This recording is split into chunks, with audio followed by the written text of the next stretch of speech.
तो राजस्थान सरकार ने एक अहम फैसले के दौरान मृत्यु भोज पर रोक लगा दी है।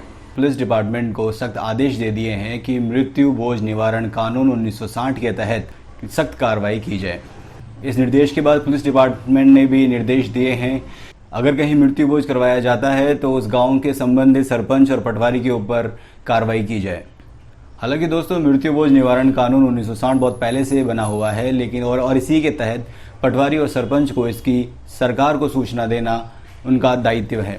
लेकिन कई गांव और कई शहरी क्षेत्रों में इसे कुप्रथा को लगातार जारी किया जा रहा है। जिनके पास पैसा है वो लोग तो इस कुप्रथा को बढ़ावा दे ही रहे हैं, साथ साथ जिनकी चादर अपने पैर से भी छोटी है वो भी अपनी कीमती वस्तुओं को गिरवी रख कर इस झूठी दौड़ के अंदर हिस्सा ले रहे हैं।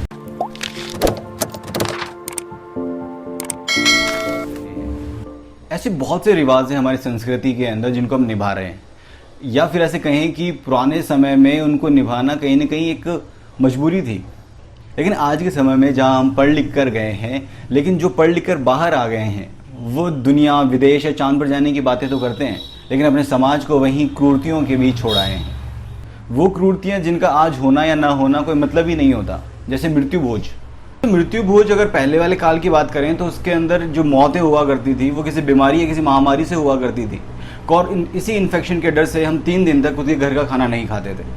किसी बाहर के या फिर अपने पड़ोसी या फिर कोई रिश्तेदार खाना लेकर आया करते थे। लेकिन कुछ ने इसको नाम दे दिया तीर की बैठक, और ये एक रिवाज बन गया।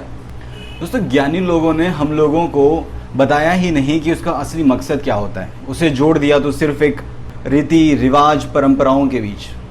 पुराने वक्त के अंदर गंगा नदी को बहुत पवित्र नदी माना जाता था, क्योंकि वो बहुत साफ हुआ करती थी। तो जो मरने वाले की इच्छा होती थी आखिरी, वो यही थी कि मुझे किसी पवित्र नदी के अंदर बहाया जाए, और वो थी गंगा।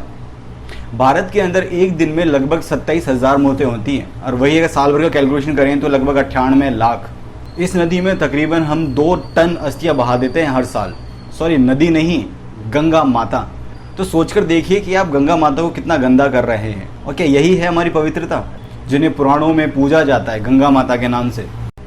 लेकिन दोस्तों, हम में से कई लोग होंगे जो इस मृत्यु भोज का विरोध करेंगे, लेकिन हम लोगों को उनसे फर्क नहीं पड़ना चाहिए, क्योंकि ये वही लोग हैं, वो पाखंडी लोग जिन्हें हम कहते हैं, जिनका खाना पीना सिर्फ इसी से चलता है, जो हमें हर बार धकेल देते हैं किसी रीति रिवाज के नाम पर या फिर किसी परंपरा के नाम पर उसी गड्ढे में। 1829 के अंदर राजा राम मोहन राय ने सती प्रथा पर रोक लगाई थी, तो कई ज्ञानियों ने इसका भी विरोध किया था। लेकिन आज हमें समझ आता है कि वो कितना सही था, क्योंकि आज हमारे पास शिक्षा है, हम लोग चीज़ों को एनालिसिस कर सकते हैं कि क्या सही और क्या गलत। इसीलिए समाज को ज़रूरत है एक शिक्षा की, आगे बढ़ने की, ताकि इस पाखंड की ये जंजीरों में हम बंधे ना रहें। दोस्तों, कई जगह अगर आज भी बुखार होता है या फिर सांप काट जाता है तो हम किसी बाबा या तांत्रिक के पास जाते हैं बजाय हॉस्पिटल के। पुराने वक्त के अंदर आयुर्वेदिक की दवाइयाँ बहुत लाभदायक हुआ करती थी, और आज भी होती हैं, लेकिन उसे समाज को बताने की बजाय उसको जोड़ दिया आत्मा, शैतान और टोटकों में। तो इंसान डर के मारे इन सभी को मानने लगता है। मृत्यु भोज एक ऐसी प्रथा है जो ना कहीं 16 संस्कारों में लिखी है, ना ही किसी पुराणों में। अगर हम बात करें 12वें या 13वें की, तो दोस्तों शरीर के अंदर किसी भी प्रकार का इन्फेक्शन हो 12 या 13 दिन के अंदर वह सामने आ जाता है। और जब सब सही होता है तो हम 13वें के दिन पूरे परिवार को, बहू बेटियों को, सबको, गांव वालों को बुलाते हैं ताकि वो हमारे दुख में शामिल हो सकें, और वो लोग आकर हमें मोटिवेट करते हैं अपने आगे जीवन के लिए। लेकिन हमने इसको भी ऐसा माहौल बनाकर रख दिया जैसे खुशी का माहौल हो। लाखों हज़ारों रुपए खर्च करके हम पूरे गांव को जिमवाते हैं, और अगर ऐसा ना करो तो समाज में बदनामी। ये कैसा समाज है? मज़े वाली बात तो यह है कि जिन ज्ञानियों ने इस प्रथा को, रीति रिवाजों को चलाया था, वो इन सब को छोड़कर अपने आप को पूंजीवाद की ओर लेकर जा रहे हैं।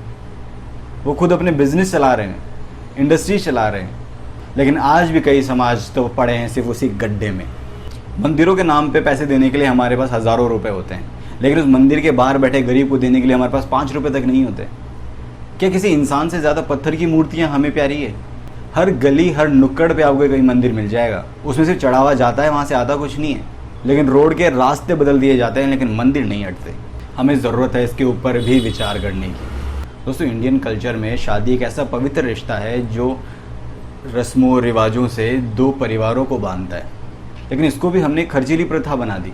लाखों करोड़ों रुपए खर्च करके हम शादी करते हैं, हज़ारों लोगों को बुलाकर हम प्रदर्शनी करवाते हैं, और दहेज जैसी बीक को हम लोग बढ़ावा देते हैं।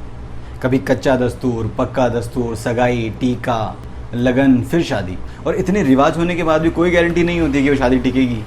दोस्तों बहुत से लोग हैं जिनके पास बहुत पैसा है और वो ये सब करते हैं, लेकिन एक बार सोच के देखिए उस समाज को जो अभी तक उठने की कगार पे है, जो अभी प्रोसेस में है उठने के लिए, उनके ऊपर क्या बीतती होगी जब वो आपसे इस लेवल की कंपटीशन करते हैं।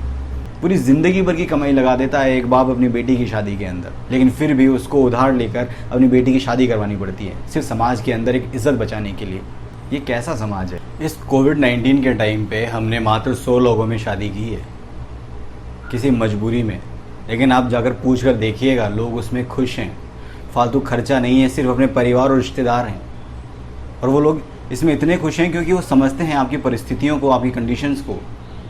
अगर दोस्तों इस फैसले को परमानेंट बना दिया जाए, वो शादियां टूटना रुक जाएंगी जो किसी दहेज की वजह से टूट जाती हैं, वो मौतें होना बंद हो जाएंगी जो ज़्यादा कर्ज लेने की वजह से हो जाती हैं, और हमारे समाज में एक सुधार आएगा।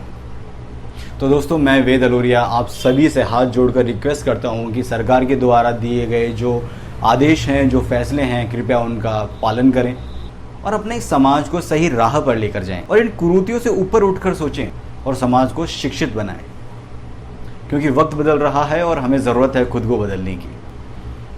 तो अगर आप मेरे विचारों से सहमत हैं तो मेरे चैनल को लाइक कीजिएगा, सब्सक्राइब कीजिएगा और अपने दोस्तों में, अपने ग्रुप में ज़्यादा से ज़्यादा सेंड कीजिएगा। और मुझे कमेंट करके ज़रूर बताइएगा कि आपको ये वीडियो कैसा लगा। और आप अगर मेरे वीडियो के नोटिफिकेशन चाहते हैं तो बेल आइकन को ज़रूर दबाइएगा। तब तक के लिए आप अपना ध्यान रखें, खुश रहें, स्वस्थ रहें। जय हिंद।